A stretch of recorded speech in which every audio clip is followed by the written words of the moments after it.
mekwara gị nwa nga chọọ ọrụ na onye company. Ebe nke nwere onye company n'obodo a ma afọ ka a na-achọ achọ. Okay, God is gị mepere onwe gị onye company. Ebe a ma onye company. Amụkwara m normal mechanic. I do normal mechanic work apart from this one. I do normal motor mechanic work. As like suspension, engine, all those things. As in engine. Yes, I do them. For your family, won't your backbone. Yeah, I have my backbone. I support him. And they make me encourage. But I'm gallery got the machine area mama put. And he will never complain. He will not complain now. Wow. All right, no be smart, no be so much, and I still me biggest smart to Yaba. Only me, Mamba, Ezekusi. When I tell you that, say na here na run about that yours and all carry. Agrubogi na about na your fault.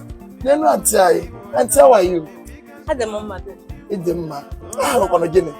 I'm not going to Chidera or here. Or here. Ele haga, but ele hine me.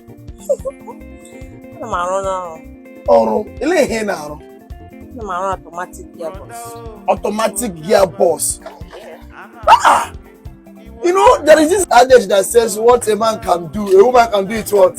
A woman can manage and do it. Okay, you believe that sometimes everything that a woman can do, or you know, you take all of them. A woman can manage and do it. Can manage and do it. Because I will bug around here last. Here last. Okuga get bully the short. But they have to last. Last. Yes. I was there to bully short. So tell me, can you image Gamora? Nothing really. She got that time with passion for handwork. Yes. You want to be a lady boss. Yeah, not tell me what go when start. In 1 morning, start tell me pop man on no when you got them give me. Give me I might not see you. You need it. No, I need more than. Well, tell me more about yourself. Tell me more about yourself. There's nothing much to say about myself. Okay. What you got at school? You're a graduate. Yeah. What did you read in school? I did mechanical engineering. Oh, no wonder. No wonder. No wonder. I was saying now, mechanical engineering. So you want to get all on your company. Okay, God is like me pero we get your company. Ever my own company. I don't have. So it was after your school you went to learn the work? No, even when no school, I'm a normal mechanic. I do normal mechanic work apart from this one. I do normal motor mechanic work. As like suspension, engine, all those things. As in engine? Yes, I do them. Okay. So when my IT, I'm gonna Monday time. My phone is IT or na mechanic workshop.